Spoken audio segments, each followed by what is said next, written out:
మండలం జేపీ అగ్రహారం గ్రామ రైతులు మేము. నా పేరు రొంగల రమణ, ఆ గ్రామ ఎక్స్ సర్పంచ్ని. మేము 5 తరాల నుంచి అంటే మా ముత్తాత పేరు రొంగల నోకన్న. ఆ నోకన్న అనే పేరు మీదే ఆ గ్రామం నిర్మించడం జరిగింది. ఈవేటికి కూడా నోకంద్రపాలెం అనే పేరు మీదే మాకు అన్ని రకాలుగా కూడా పోస్టులో అడ్రస్ సంబంధించేది అన్నీ కూడా నోకంద్రపాలెం పేరు మీద రన్ అవుతుంది.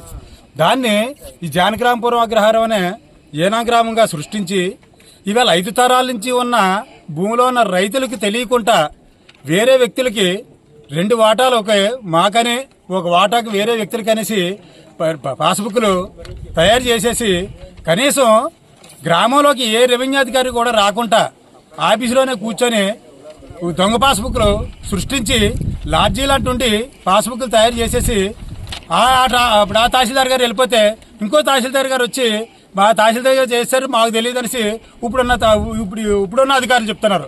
అంతేగాని 5 తరాల నుంచి ఉన్న భూమిలోను కనీసం మాకు ఏ రకమైన హక్కులు కూడా కల్పించకుండా ఎక్కడో జిల్లాల అవతల ఉన్న వ్యక్తులకి ఈ భూమి స్వరూపం ఏంటో తెలియదు వాళ్ళకి. కానీ అలాంటి వ్యక్తులకి ఈవేళ ఈ భూముల మీద హక్కులు ఇచ్చేసి మమ్మల్ని వెలగొట్టేద్దామంటే ఇది జరిగే పని కాదు. ఎందుచేతంటే మేము తరతరాల నుంచి అంతా ఉన్న దానికి మాకు హక్కులు కల్పిస్తారనేసి మా గ్రామస్తులందరూ ఈరోజు ఈ కలెక్టర్ గారి దగ్గరికి రావడం జరిగింది. దయచేసి కలెక్టర్ గారు మా గ్రామం తాలూకు ప్రజల తాలూకు మొర విని మాకు న్యాయం చేస్తారనేసి మేము కోరుకుంటున్నాం.